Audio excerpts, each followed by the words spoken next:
Hi everyone, I welcome you all to my YouTube channel guys. My name is Abhishek and today एक बार फिर से आपके सामने हाजिर हूँ लेकर के एक और लेक्चर। काफ़ी गैप पड़ गया है, काफ़ी दिनों के बाद वीडियो आई है। थोड़ा सा व्यस्त चल रहा था, थोड़ा सा काम ज़्यादा था, वर्कलोड थोड़ा ज़्यादा था, बट जैसे ही टाइम मिला again I am back in front of you. आज हम लोग डिस्कस करेंगे the same topic that is how to find out the range. आज हम बात करेंगे टाइप 7 की। टाइप नंबर 7 से शुरू करेंगे। पिछले उसमें हमने टाइप 6 किया था, आज मैं बात करूंगा टाइप 7 की। तो चलिए जी, let's start without any delay and that is type 7। Type 7, type 7 में if the function is of this type F x is equals to linear by quadratic और क्वाड्रेटिक बाय लीनियर और क्वाड्रेटिक बाय क्वाड्रेटिक। या तो linear है numerator में, denominator में quadratic है, denominator में लीनियर है, न्यूमिनेटर में क्वाड्रेटिक, या दोनों क्वाड्रेटिक है। तो हम कैसे करेंगे? तो चलिए शुरू करते हैं with N example. Let's say I have f x is equals to x over x square plus 1। F x is equals to x over x square plus 1। अब मुझे इसकी रेंज फाइंड आउट करनी है, तो मैं कहूँ let's say y is equals to x over x square plus 1 और ये आ जाएगा y x square plus Y is equal to x. मेरे पास जो वैल्यू आई है that is y x square plus Y is equal to x, and from there what I will do, I will try to change it into a quadratic form x square Y minus x plus y equal to 0। या आपके पास एक quadratic equation आई है इन x. Quadratic equation का जो determinant है, जो roots है, that has to be positive. Roots जो है वो पॉजिटिव होने चाहिए। तो रूट्स कैसे पॉजिटिव होंगे? जो डिस्क्रिमिनेंट है वो ग्रेटर देन 0 होगा। डिस्क्रिमिनेंट यानी कि B square minus 4ac that should be greater than equal to 0। अब इसको अगर आप कंपेयर करेंगे किसके साथ? A X square B X plus C के साथ, तो आपके पास a की वैल्यू क्या आएगी? y, b की वैल्यू क्या आएगी? -1, c की वैल्यू क्या आएगी? y।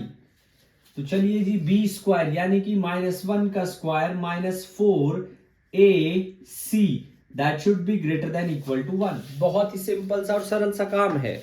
अब यहां पर आपके पास 1 minus 4y square is greater than equal to 1। इसको मैं लिख सकता हूं 4y square minus 1, inequality change हो जाएगी। This is nothing but A square minus B square. ये ज्यादा कुछ नहीं, A square minus B square है। तो इसको मैं लिख सकता हूं 2y minus 1, 2y minus 1 less than equal to 0। It means y should be less than equals to 1/2। आपके पास जो y की वैल्यू आएगी वो 1/2 से नीचे आएगी, 1/2 से कम आएगी। तो यहां पर मैं क्या बोल सकता हूं? यहां पर जो रेंज रहेगी, यहां पर जो रेंज रहेगी वो क्या रहेगी? -1/2 से लेकर के 1/2 तक। As simple as that. -1/2 से लेकर के 1/2 तक जो है यहां पर रेंज रहेगी। Let's do one more example. एक और एग्जांपल की मैं बात करता हूं। इस बार एग्जांपल है that is f x is equals to x square divided by x square plus 1।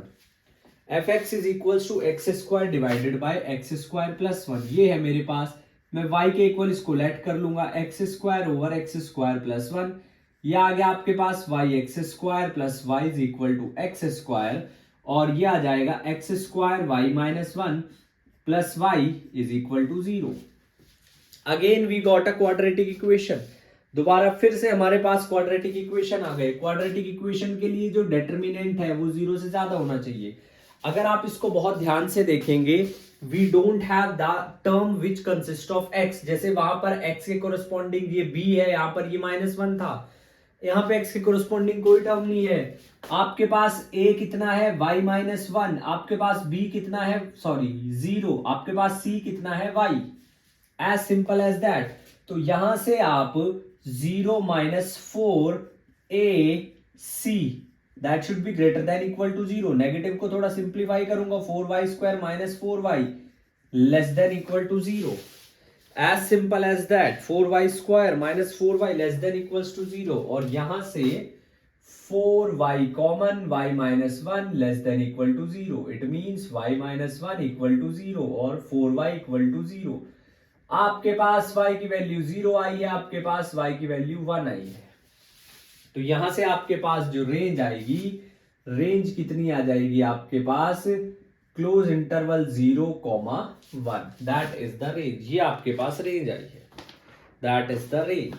ठीक है जी, अब कुछ क्वेश्चंस देख रहे हैं, कुछ PYQs की बात करूंगा one by one. Question number one कहता है what is the range of function, what is the range of function. हमें फंक्शन की रेंज बतानी है, क्या है, fx is x plus mod x। चाहे आप इसको ना भी लिखे, still it's fine, it will not create any difference. We have to find out the range if domain is real number. Domain क्या है, सेट ऑफ रियल नंबर। अगर आप इसको सिंप्लीफाई करेंगे क्वेश्चन को सबसे पहले, तो भाई f ऑफ x आपके पास क्या आ जाएगा, x minus x when x is less than 0, x plus x when x is greater then 0। Modulus function है, पीरियोडिक फंक्शन है, क्या होगा, आप इसको क्या करोगे, स्प्लिट करोगे। अगर x लेस देन 0 है तो ये माइनस एक्स आएगा, अगर x ग्रेटर देन 0 है प्लस एक्स आएगा। आपके पास फंक्शन क्या बना है, आपके पास फंक्शन बन जाएगा कितना, 0 और 2x, x less than equal to 0, x greater than equal to 0। तो यहां पर जो रेंज आएगी आपके पास, वो रेंज कितनी आ जाएगी आपके पास, रेंज आ जाएगी आपके पास 0 से लेके इन्फिनिटी, क्योंकि रियल नंबर है, डोमेन रियल नंबर है। डोमेन में से आप वैल्यू उठाते हैं, जो आंसर आता है वो रेंज होता है। आपने r से कोई भी वैल्यू उठा लो, मिनिमम 0 है, मैक्सिमम क्या आ जाएगी, इन्फिनिटी तक आएगी। तो इसकी जो रेंज आ जाएगी वो आ जाएगी 0, और इन्फिनिटी पे कभी भी क्लोज ब्रैकेट नहीं लगता है, ओपन लगता है। ये थोड़ा आप याद रखें, इन्फिनिटी पे कभी भी क्लोज ब्रैकेट नहीं लगेगा, हमेशा ओपन ब्रैकेट लगेगा। क्वेश्चन नंबर 2 में कह रहा है रेंज निकालनी है, range of fx is equals to cos x minus sin x। Range of fx is equals to cos x minus sin x। पिछली वीडियो मैंने बताया था रेंज क्या होगी, मिनिमम होगी under root A square plus B square, कहां से कहां तक, f ऑफ x कहां से कहां तक, under root A square plus B square तक। तो आपके पास यहाँ पे रेंज कहां से कहां तक आ जाएगी, -√2 से लेकर के √2 तक। a और b की वैल्यू 1 और 1 है, a 1 है, b -1 है। जब स्क्वायर करके अंडर रूट में लोगे तो ये भी √2, ये भी √2। तो ये बहुत ही एक सिंपल सा क्वेश्चन है, देख सकते हैं आप कितना फटाफट क्वेश्चन हो रहे हैं। Next question third, fx is equals to 1 upon 2 minus 3 sine x. fx is equals to 1 upon 2 minus 3 sine x. अब साइन एक्स की जो वैल्यू है वो होती है -1 से 1 के बीच में। तो आपके पास 3 साइन एक्स की वैल्यू कितनी, 3 से मल्टीप्लाई करूंगा तो ये हो जाएगा 3 साइन एक्स, ये आ गया 3 साइन एक्स। 2 में से माइनस कर दो, 2 minus 3 sine x, 2 plus 3 sine x, 2 plus 3। तो आपके पास कितना आ जाएगा ये, तो 2 माइनस 3, ये -1 आ गया, और ये कितना आ जाएगा 2 प्लस 3, ये 5 आ गया। 1 अपॉन है तो रेंज क्या आ जाएगी, रेंज आ जाएगी -1 अपॉन 5। आप बहुत ध्यान से समझ सकते हैं, बहुत ही आसान से क्वेश्चन करा रहा हूं, बहुत सिंपली आप लोग कर सकते हैं। उसके बाद नेक्स्ट मेरे पास है एक और क्वेश्चन है, फोर्थ, और थोड़ा मैं चेंज कर रहा हूं इस बार क्वेश्चन को। fx में ले रहा हूं 1 upon 2 minus sine 3x, 2 minus sine 3x। इसको शॉर्टकट में करेंगे क्योंकि कॉम्पिटिटिव एग्जाम की तैयारी कर रहे हैं, तो बिल्कुल सॉल्व करके नहीं दिखाना है, शॉर्ट में रखेंगे। साइन 3x की मिनिमम वैल्यू क्या है, -1, तो 2 माइनस ऑफ -1। मैक्सिमम वैल्यू क्या है 1, तो 1 अपॉन 2 माइनस 1, ये कितना आ गया 1 अपॉन 3, और ये कितना आ गया 1 अपॉन 1, यानी कि 1। तो रेंज कितनी आई है 1 अपॉन 3 से लेके 1 तक, ये आपके पास रेंज आई है। इस तरीके से आपने क्वेश्चंस को समझना और सॉल्व करना है। अभी और कुछ क्वेश्चंस मैं आपसे डिस्कस करूंगा, ठीक है, ताकि आपको और क्लैरिटी आए। If you are new to the channel तो सब्सक्राइब करना मत भूलिएगा, फायदा ज्यादा है, नुकसान ना के बराबर है। आप सीख करके ही जाएंगे, यहां से बिना सीखे नहीं जाएंगे। तो that's why I am saying this. इसलिए मैं इतना जोर देता हूँ, ठीक है। जहाँ पे इतना डिस्ट्रैक्शन है वहां पे थोड़ा अच्छा काम भी तो होना चाहिए ना, आपको थोड़ा पढ़ाई में भी समझ में आना चाहिए। चलो अब क्वेश्चन देखो next, question number 5। Question number 5 आपके पास क्या है, फंक्शन डिफाइन है फ्रॉम R से R and it is fx is equal to mod x upon x and f of 0 में वैल्यू दी हुई है 2। रेंज बतानी है f की जो है रेंज बतानी है, ठीक है जी। f की जो है रेंज बतानी है, कितनी रेंज आएगी। चलिए जी देखो, सबसे पहले सबसे सिंपली बात, मॉड फंक्शन है, स्प्लिट करना पड़ेगा जी। fx किसके इक्वल हो जाएगा, माइनस एक्स अपॉन एक्स, कब, जब x लेस देन 0 है। जब x 0 है तब कितना है 2, और जब x ग्रेटर देन 0 है तो x upon x, x greater then 0 क्या है आपके पास, -1 2 और 1। तो रेंज आपके पास आ जाएगी यहां पर फंक्शन की कितनी, -1 1 2, दैट इज द रेंज। ऐसे ऐसे ऐसे होंगे क्वेश्चन, देख रहे हो आप, विद कॉन्सेप्ट बात हो रही है। ताकतवर बनना चाहिए आपको, ताकि आपका एक्सप्लॉयटेशन ना हो, और ताकतवर बनने के लिए सबसे पहली सीढ़ी है एजुकेशन। एजुकेशन पे इन्वेस्ट कीजिए। अगला क्वेश्चन है, for each non zero real number let fx is x upon del x, mod x, then range of f is, we are given with some options like null set. First part is null set. Second, set consists of two elements. Set consists of two elements. C part, it is set consists of one element. Set consists of one element. And D part is set consists of infinitely many elements. Set consists of infinitely many elements, ये हमें बताना है। तो इसको आप ध्यान से समझिए और बताइए मुझे कितना आएगा। बहुत सिंपल और सीधा सरल सा सवाल है। 2 मिनट के लिए पॉज लीजिए और सॉल्व करके बताइए कितना आएगा। x अपॉन मोड x है भाई, नॉन जीरो रियल नंबर है। For each non zero real number, zero की बात ही नहीं हो रही है। नॉन जीरो कोई भी नंबर लो तो आपके पास fx की क्या वैल्यू रह जाएगी, आपके पास fx की वैल्यू अगर x लेस देन है तो -x, यानी क्या आएगा -1, या आएगा +1, ये तो प्लस वैल्यू देगा तो माइनस वैल्यू देगा। तो 2 ही एलिमेंट आएंगे। सेट के पास सिर्फ 2 ही एलिमेंट रह जाएंगे। Only 2 elements are left within the set. सिर्फ 2 ही एलिमेंट रह जाएंगे सेट के अंदर। Just 2 elements will be left in the set. Just 2 elements left in the set. Set में केवल 2 ही एलिमेंट रह जाएंगे। चलिए नेक्स्ट अब हम क्वेश्चन और डिस्कस करते हैं। रेंज बतानी है इस बार आपको। This is question number 7। fx is equal to, ये सारे प्रीवियस ईयर क्वेश्चन है, x² 1 + x⁴। इसकी रेंज बतानी है, देखिए जरा, मैं कह रहा हूं कि लेट से, क्योंकि पावर 4 जा रही है, x² को t मान लो। अब ये क्वेश्चन बिल्कुल सिंपल हो गया है। t/1 + t², थोड़ा सिंप्लीफाई करेंगे, y + yt² = t, और आपके पास t² y - t + y = 0। ये बनी है बात। ऐसा ही क्वेश्चन हमने सबसे पहले वाला किया था। The very first question was also like this. इस तरीके से था पहला question.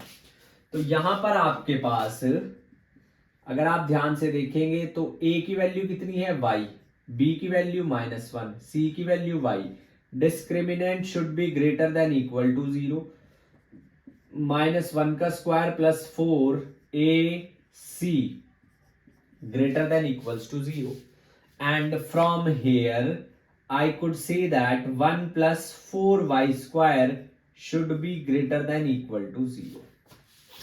No, not plus, minus. So that is 4y square minus 1 less than equal to 0, and that just means that 2y minus 1 का 2y plus 1 less than equal to 0. आपके पास ये दो चीजें बनेंगी, 2y minus 1, 2y plus 1. अब इसको और मैं सिंप्लीफाई कैसे करूं? इसको और सिंप्लीफाई अगर मुझे करना है तो देखो जरा, ऐसा कर सकता हूं, यहां से आप इसको, हाँ, 4y square minus 1 less than equals to 0 and 4y square less than equal to 1, y square less than equal to 1 by 4, तो y less than equal to 1 by 2. तो रेंज आपके पास क्या रह गई है? रेंज आपके पास क्या आ जाएगी? अगर आप ध्यान से देखें, 0 से 1 by 2 के बीच में, क्योंकि 1 by 2 के इक्वल है, उससे कम, उससे ज्यादा नहीं होना चाहिए. ये है रेंज, ये है रेंज. क्वेश्चन नंबर 8, रेंज बतानी है. fx is equals to a cos bx plus c plus D. रेंज बतानी है a cos bx plus c plus D. इसकी रेंज बतानी है. बहुत सिंपल है, -1 से लेकर के 1 तक होती है cos x की रेंज. -1 से लेके 1 तक होती है cos x की रेंज. तो यहां पर ये -1, तो मिनिमम f मिनिमम कितना आ जाएगा? -a plus D. और f मैक्सिमम कितना आ जाएगा? रेंज मिनिमम और मैक्सिमम के बीच में होती है जी, a प्लस डी. तो रेंज आपके पास कितनी आ गई है? -a प्लस डी और a प्लस डी. क्वेश्चन देख लीजिए आप, कितना आसान है. You can just check the level. Next thing, range बतानी है 2 प्लस कॉस एक्स की. fx is equals to 2 plus cos x. 2 plus cos x की रेंज बतानी है. अब 2 प्लस कॉस एक्स है, कॉस एक्स की -1 होती है, तो f ऑफ -1 कितना आ जाएगा? 2 - 1 यानी कि 1, और f ऑफ 1 कितना आ जाएगा? 2 प्लस 1 यानी कि 3. तो रेंज क्या आ गई है? 1 से लेकर के 3 तक. 1 से 3 ये रेंज है. रेंज आई है 1 से 3. नेक्स्ट थिंग, अब हमें नेक्स्ट में बात करूंगा fx is equals to, question number 10 पे देखिए, fx is equals to 1 minus sine x. यहाँ पे मिनिमम रेंज साइन की -1, तो 1 माइनस ऑफ -1 कितना आ गया? 2. मैक्सिमम रेंज कितनी है? 1 - 1 कितना? 0. तो क्या आ जाएगा? 0,2. ऐसा नहीं है 2,0 लिख दोगे, वो गलत हो जाएगा. जो कम वैल्यू है वो मिनिमम वैल्यू है, जो ज्यादा वैल्यू मैक्सिमम है. रेंज उनके बीच में आती है हमेशा. मिनिमम और मैक्सिमम के बीच में आती है रेंज. याद रखिए इस बात को, मिनिमम और मैक्सिमम के बीच में आती है रेंज. अगला क्वेश्चन देखिए जरा. अगला क्वेश्चन नंबर 10 हो गया है. अब बात करूंगा क्वेश्चन नंबर 11 की. क्वेश्चन नंबर 10 हो गया है. Now it's time to discuss question number 11. Question number 11 क्या है? मिनिमम वैल्यू बतानी है. Minimum value of 3 cos a plus pi by 3. Minimum value बतानी है 3 cos a plus pi by 3. इसकी मिनिमम वैल्यू क्या होगी? cos की मैं वैल्यू -1 से 1 के बीच में लाई करती है, मैं पहले बता रहा हूं. ये कुछ भी हो, इससे कोई फर्क नहीं पड़ता. It will not create any difference, what ever is that. कुछ भी हो वहां पे, से कोई फर्क नहीं पड़ता, उसे इग्नोर करो. कुछ चीजें इग्नोर करनी भी चाहिए. तो मिनिमम वैल्यू कितनी आएगी? -3. मैक्सिमम वैल्यू कितनी आएगी? +3. तो 3 cos a plus pi by 3 किसके बीच में? -3 + 3. बात खत्म. x - 1 की मिनिमम वैल्यू क्या आएगी? समझिए जरा. fx is equals to mod x - 1. Minimum value इसकी क्या आएगी? ये सोचने वाला क्वेश्चन है. देखो मॉड है, नेगेटिव तो आ नहीं सकता, तो रेंज आ जाएगी इसकी 0 से लेके इन्फिनिटी तक. थोड़ा सोचने वाली बात है. नेक्स्ट नेक्स्ट है sine x cos x, f x is equals to sine x cos x, f x is equals to sine x cos x. अब साइन एक्स कॉस एक्स की minimum value maximum value 1, minimum value -1, 2 से इधर multiply करो, 2 से इधर multiply करो, 2 से इधर मल्टीप्लाई कर लो और डिवाइड, और 2 से इधर मल्टीप्लाई और डिवाइड कर लो। तो ये कितना आ जाएगा तुम्हारे पास, यस को मैं थोड़ा वैसे करता हूं, थोड़ा आसान तरीके से, -1 साइन 2x 1, साइन 2x को ओपन करेंगे, 2 साइन एक्स कॉस एक्स 1, 2 नीचे आ जाएगा, 1/2 साइन एक्स कॉस एक्स 1/2। तो मिनिमम वैल्यू -1/2, मैक्सिमम वैल्यू 1/2। इसी तरह आप कर सकते हैं किसका, ये 11, ये 12, ये 13, 14 में मुझे वैल्यू चाहिए किसकी, साइन 2x और कॉस 2x।